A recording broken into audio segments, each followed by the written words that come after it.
Greetings to one and all. Today's presentation is about viscosity. By the end of this session, the person will get to know about what is viscosity, what are the applications of viscosity, factors affecting viscosity, and method to determine the viscosity. In detail, we will be dealing with the determination of viscosity using Ostwald's viscometer.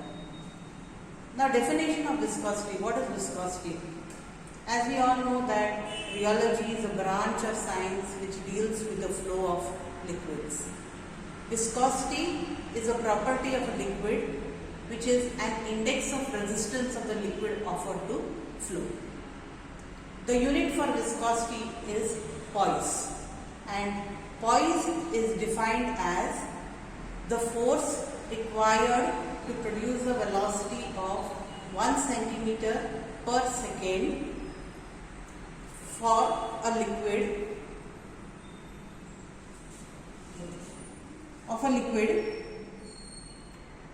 between two parallel planes of a liquid, each 1 centimeter square in area and separated by a distance of 1 centimeter.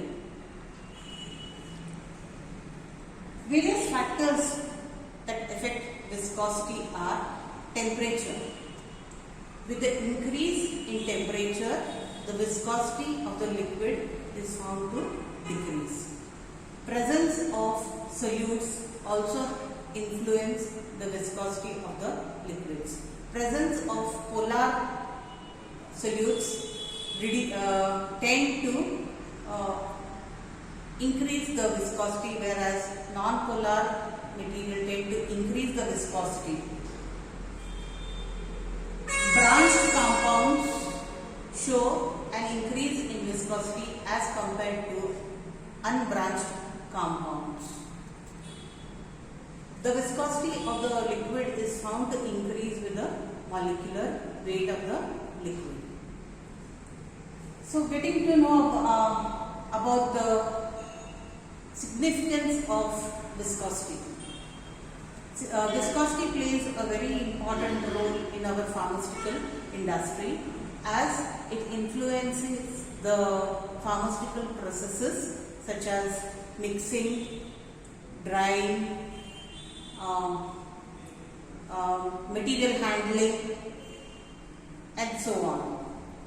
Viscosity also influences the stability of biphasic liquid dosage forms such as the suspensions and the emulsions.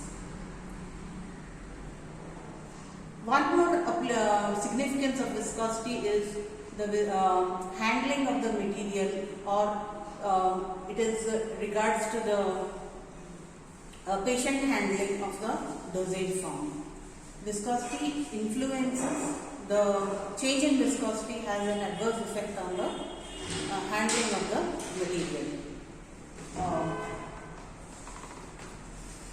So now we come to the determination, measurement of viscosity. Various types of methods are employed to determine the viscosity of a liquid.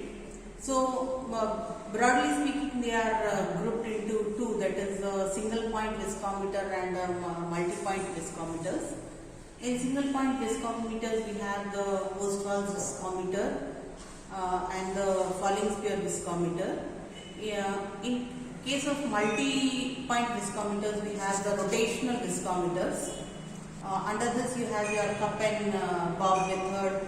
You have the cone and plate viscometer. Today, we shall discuss in detail about the determination of viscosity using Ostwald's viscometer. The Ostwald's viscometer is a U-shaped glass tube which consists of two bulbs, bulb A and bulb B. The two bulbs are connected with each other with a U-shaped tube which has a capillary in between. There are two markings, one above the bulb and another below the bulb. For determination of viscosity, the liquid is placed in bulb A and it is sucked through the rubber tubing into bulb B above the level of the marking. The time for the liquid to flow between the two marks is noted.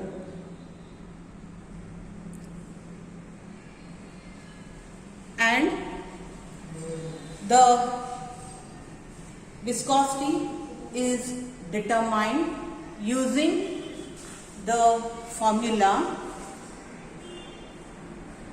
ρ1 T1 divided by ρ2 T2 into eta 2, where ρ1 is density of unknown liquid, ρ2 density of known liquid, that is generally water is used as a standard. The time T1 is the time of flow of unknown liquid, T2 is the time of flow of known liquid, and eta 2 is the viscosity of known liquid, that is of water. In this Ostwald's viscometer, it is also referred to as the YouTube viscometer. Here it is a comparative method of determination and it is suitable for handling only the Newtonian liquids.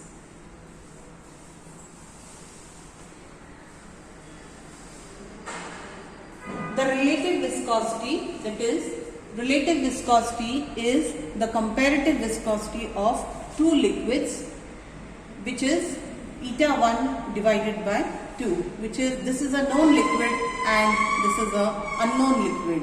So you can compare the viscosity of one liquid with another liquid.